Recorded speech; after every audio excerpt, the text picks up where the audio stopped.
أعوذ بالله من الشيطان الرجيم بسم الله الرحمن الرحيم وقال الذين كفروا لولا نزل عليه القرآن جملة واحدة كذلك لنثبت به فؤادك ورتلناه ترتيلا ولا يأتونك بمثل إلا جئناك بالحق وأحسن تفسيرا الذين يحشرون على وجوههم إلى جهنم أولئك شر مكانا وأضل سبيلا ولقد آتينا موسى الكتاب وجعلنا معه أخاه هارون وزيرا۔ ترجمہ۔ اور کافروں نے کہا کہ اس پر قرآن سارے کا سارا ایک ساتھ ہی کیوں نہ اتارا گیا، اسی طرح ہم نے تھوڑا تھوڑا کر کے اتارا تاکہ اس سے ہم آپ کا دل قوی رکھیں، اور ہم نے اسے ٹھہر ٹھہر کر ہی پڑھ کر سنایا ہے۔ یہ آپ کے پاس جو کوئی مثال لائیں گے ہم اس کا سچا جواب اور عمدہ توجیہ آپ کو بتا دیں گے۔ جو لوگ اپنے منہ کے بل جہنم کی طرف جمع کیے جائیں گے وہی بدتر مکان والے اور گمراہ تر راستے والے ہیں۔ اور بلا شبہ ہم نے موسیٰ کو کتاب دی اور ان کے ہمراہ ان کے بھائی ہارون کو ان کا وزیر بنایا۔ تو یہ تھی تلاوت آیت نمبر 32 سے 35 تک اور اس کا ترجمہ۔ کیا ذکر چل رہا ہے کہ کافروں نے کہا کہ اس پر قرآن کا سارا حصہ ایک ساتھ کیوں نہ آیا، اور اللہ تعالیٰ فرماتے ہیں کہ یہ حکمت سے واقف نہیں کہ ہم چاہتے ہیں کہ آپ کا دل قوی رہے، کیونکہ یہ آیات کوئی معمولی علم کی آیات نہیں ہیں بلکہ تسلی اور سکون اور شفا ہے قرآن کی آیات میں۔ تو جب جب نازل ہوئیں یہ شفا اور قوت بن کے اترا ہے، تو اللہ تعالیٰ کو اپنے رسول کو قوت دینا بھی درکار تھی، اور ٹھہر ٹھہر کر اسے پڑھ کر سنایا گیا تاکہ ایک ایک حکم واضح ہو جائے، تاکہ ان کے ذہن میں خوب بات ذہن نشین ہو جائے اور اہل ایمان کا دل مضبوط ہو جائے۔ اے پیغمبر، جس طرح دوسرے مقام پر فرمایا سورہ بنی اسرائیل آیت 106 وَقُرْآنًا فَرَقْنَاهُ لِتَقْرَأَهُ عَلَى النَّاسِ عَلَى مُكْثٍ وَنَزَّلْنَاهُ تَنزِيلًا، اور قرآن اس کو ہم نے جدا جدا کیا تاکہ اسے لوگوں پر رک رک کر تو پڑھے، اور ہم نے اس کو وقفے وقفے سے اتارا۔ یعنی قرآن کی جو مثال رہی وہ بارش کی سی قرآن مجید میں آئی ہے۔ بارش جب بھی نازل ہوتی ہے مردہ زمین میں آپ دیکھتے ہیں زندگی کی لہر سی نظر آتی ہے، اور یہ فائدہ اسی وقت سب کو ہو سکتا ہے جب بارش تھوڑی تھوڑی کر کے نازل ہو، نہ کہ ایک ہی مرتبہ سارا کا سارا پانی ایک وقت میں اتر آئے بارش کے نزول سے۔ تو یہ قرآن کی مثال ایک بارش کی مثال ہے کہ وہ جب زمین پر پڑتی ہے تو اس پر پیداوار ہوتی ہے۔ اسی طرح مومن اور ایمان والے بندوں پر عمل لہلہانے لگتے ہیں، ان کی زندگی بدل جاتی ہے، ان کی سوچ پاکیزہ ہو جاتی ہے، ان کی جو شک اور شبہ ہیں وہ دور ہو جاتے ہیں، وہ دھل جاتے ہیں۔ اس کے بعد کیا ہے آپ دیکھیے، اللہ تعالیٰ فرماتے ہیں کہ آپ کے پاس جو بھی کوئی مثال لائیں گے ہم اس کا سچا اور عمدہ توجیہ آپ کو بتا دیں گے۔ مشرکین کوئی اعتراض اور شک شبہ لائیں گے تو قرآن کے ذریعے سے آپ دیکھتی ہیں اللہ تعالیٰ نے اس کا جواب دیا، وضاحت پیش کر دی، اور اللہ کے رسول کو یہ بتایا گیا کہ منافق کون ہے، کن سے بچ کر چلنا ہے۔ یہ قرآن کی بڑی حکمت اور رحمت تھی کہ نام نہیں بتائے گئے، واضح نہیں کیے گئے، جبکہ رسول اللہ صلی اللہ علیہ وسلم کو سب خبردار کر دیا گیا تھا، اور یوں انہیں لوگوں کو گمراہ کرنے کا موقع نہ ملے گا، کیونکہ اللہ کے رسول کو پوری خبر کر دی جائے گی۔ اب دیکھیے اللہ تعالیٰ کیا فرماتے ہیں کہ ایسے لوگ جو قرآن کو مذاق بنا رہے ہیں منہ کے بل جہنم کی طرف جمع کیے جائیں گے۔ بلا شبہ ہم نے موسیٰ کو کتاب دی علیہ السلام، اور ان کے ہمراہ ان کے بھائی ہارون کو بھی وزیر بنایا گیا۔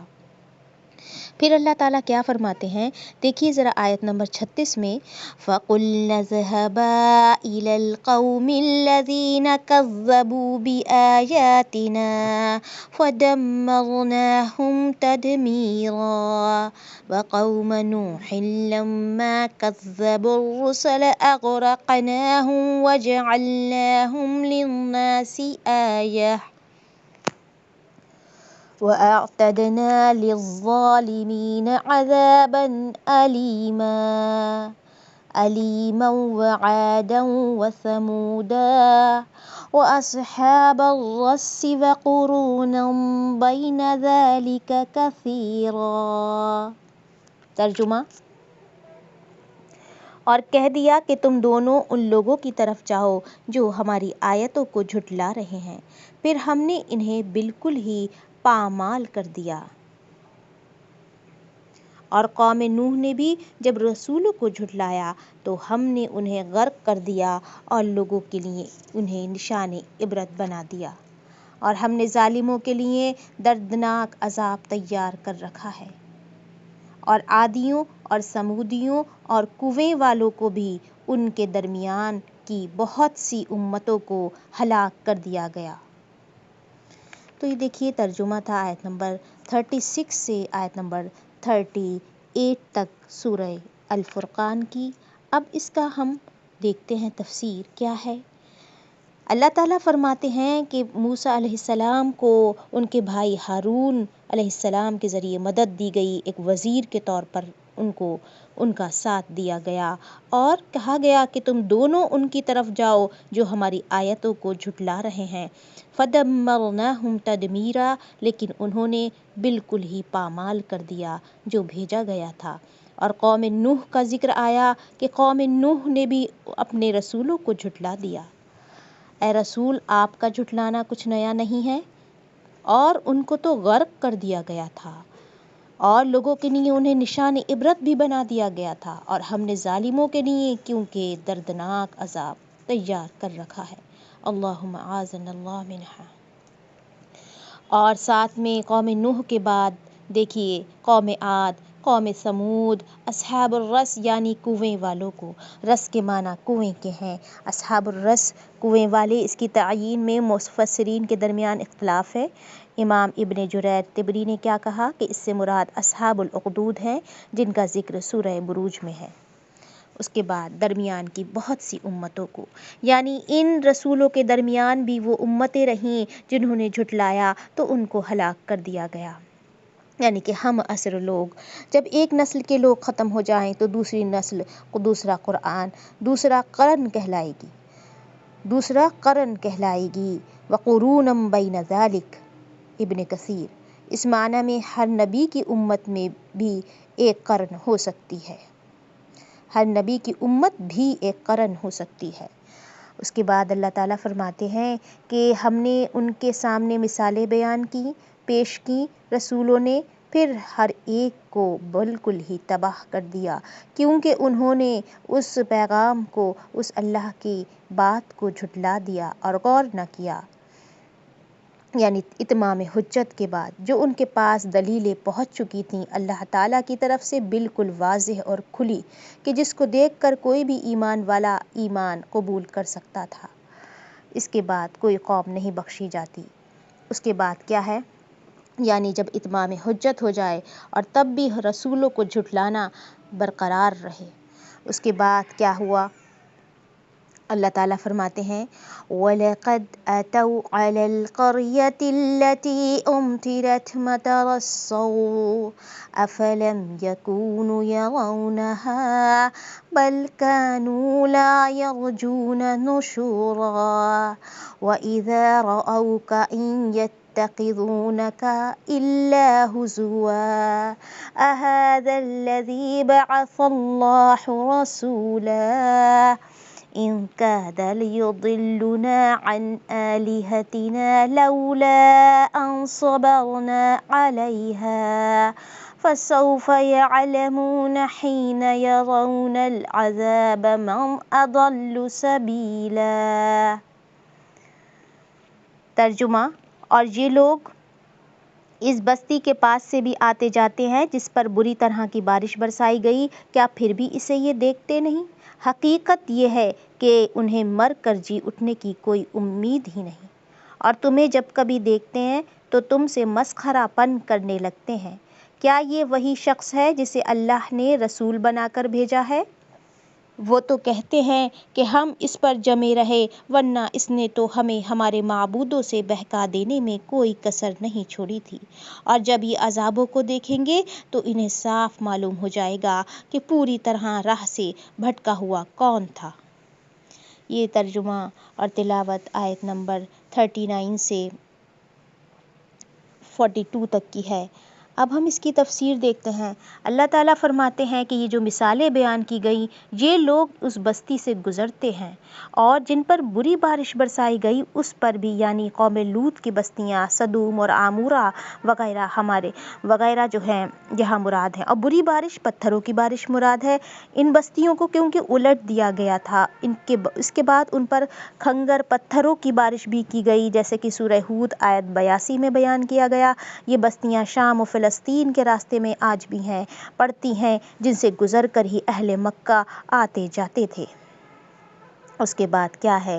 حقیقت یہ ہے کہ انہیں مر کر جی اٹھنے کی دوبارہ کوئی امید نہیں، یعنی ان کے اندر یوم الآخرت کا کوئی تیاری نہیں، کوئی یقین نہیں۔ تو یہی وجہ ہے کہ انہوں نے اپنے رسولوں کے جو خاص کلمات تھے، جو رسولوں کے خاص پیغامات تھے، ان پر ذرا غور نہ کیا، نہ ہی کوئی فکر کی۔ یعنی کھنڈرات دیکھنے کے باوجود، تباہ شدہ بستیاں دیکھنے کے باوجود اپنی آنکھوں سے کچھ لوگ عبرت نہیں پکڑتے، آیات الہی اور اللہ کے رسول کی تکذیب سے باز نہیں آتے۔ اس کے بعد کیا کہا گیا؟ تمہیں جب بھی دیکھتے ہیں تم سے مسخرہ پن کرتے ہیں اور کہتے ہیں کیا یہ وہی شخص ہے جسے اللہ تعالیٰ نے رسول بنایا؟ یعنی کہ یہ صرف مذاق میں کہنے لگے۔ اور دوسرے مقام سورہ الانبیاء میں کیا کہا گیا؟ آیت 36 ہے، اَهَذَا الَّذِي يَذْكُرُ آلِهَتَكُمْ، کیا یہ وہی شخص ہے جو تمہارے معبودوں کا ذکر کرتا ہے، یعنی ان کی بابت یہ کہتا ہے کہ وہ کوئی اختیار نہیں رکھتے۔ اس حقیقت کا اظہار ہی مشرکین کے نزدیک ان کے معبودوں کی توہین تھی، جیسے کہ آج قبر پرستوں کو اگر کہا جائے کہ قبروں میں مدفون جو بزرگ ہیں وہ کائنات میں کوئی بھی تصرف، کوئی بھی اپنی طرف سے کرنے کا اختیار نہیں رکھتے، تو وہ کیا کہتے ہیں کہ یہ اولیاء اللہ کی شان میں گستاخی کر رہے ہیں۔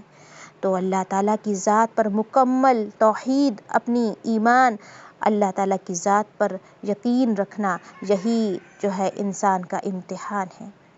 اس کے بعد کیا کہا گیا کہ وہ تو جمے رہے اور کہنے لگے کہ ہم جمے رہیں گے، ہم تو اس پر جمے رہے، ورنہ اس نے تو ہمارے معبودوں سے ہم کو دور ہی کر دینا تھا، یعنی کہ اس نے کوئی کسر نہ چھوڑی تھی ہمیں گمراہ کرنے کی۔ اللہ تعالیٰ نے مشرکوں کا یہ قول نقل فرمایا کہ کس طرح وہ شرک پر اپنے جمے رہے اور اس پر فخر کر رہے ہیں۔ آج بھی آپ دیکھیے علم کس انتہا پر ہے، انٹلیکچوئل لوگ جو ہیں کتنے زیادہ ہیں پڑھے لکھے، لیکن ان میں یہ کوئی سرچنگ نہیں، یہ کوئی طلب نہیں، یہ ہدایت ہی کی کمی ہے، اور یہ کوئی انہیں شوق نہیں کہ اس کائنات کو کس نے بنایا۔ ہمارے ان معبودوں نے جو انسانوں کی طرح دکھتے ہیں، ایسے لوگ ہمیشہ کیا رہے، اللہ کے دین سے دور رہے، اور ہمارے سامنے بھی وہ لوگ ہیں۔ تو ہمارے لیے ایک عبرت ہے کہ یہ کوئی نئی بات نہیں، بلکہ ہر دور میں لوگوں نے اللہ کی جو خاص عبادت ہے اور اس کے لیے جو تیاری ہے اس سے غفلت ہی برتی ہے۔ اس کے بعد جب عذابوں کو اللہ تعالیٰ فرماتے ہیں کہ دیکھیں گے تو انہیں صاف معلوم ہو جائے گا، یعنی کہ آج تو معلوم نہیں ہوتا، آج تو انہیں یہ نہیں لگتا یہ کائنات جس نے بنائی ہے اس کی عبادت کیا ہم پر فرض ہے یا نہیں، اور کس طرح ہم پر جو ہے فرض ہے، لیکن اس دن پوری طرح معلوم ہو جائے گا کہ کون راہ سے بھٹکا ہوا تھا۔ یعنی کہ غیر اللہ کے پجاریوں کو اہل توحید پہلے تو گمراہ نظر آتے تھے کہ یہ لوگ کیا ہیں، مسلمانوں کا جس طرح آج دیکھیے مذاق بنایا جاتا ہے اہل ایمان کا، لیکن جب یہ اللہ کی بارگاہ میں پہنچیں گے وہاں ان مشرکوں کو شرک کی وجہ سے جب عذاب الہی سے بالکل دوچار ہونا پڑے گا تو یہ سوچیں گے اور کہیں گے کہ گمراہ کون تھا، ایک اللہ کی عبادت کرنے والے تھے یا در در پر اپنی جبینیں جھکانے والے، یعنی کہ جس نے اپنے آپ کو بہت سارے خداؤں، بہت سارے معبودوں کا کیا بنا لیا، غلام بنایا۔ تو یہ ہے اس دن کی انسان کی نظر اور آج کی نظر، کہ آج وہ نہیں دیکھتا، اپنے دنیا کی مختلف فکروں میں ہم گھرے ہوئے ہیں۔ اللہ تعالیٰ کی ذات اور اس کی جو ہیبت ہے اور اس کی جو شان ہے، اس کے مطابق ہم کیا نہیں کرتے، اس پر ایمان ہمارا نہیں۔ اللہ تعالیٰ سے دعا ہے کہ ہمیں وہ ایمان عطا فرمائے جو ہمارے اندر تقوی کو اور خشیت کو، اپنی خشیت الہی کو ہمارے دل میں بھر دے۔ آمین یا رب العالمین۔ آج بہت ہی کم لوگ آن لائن ہوئے ہیں۔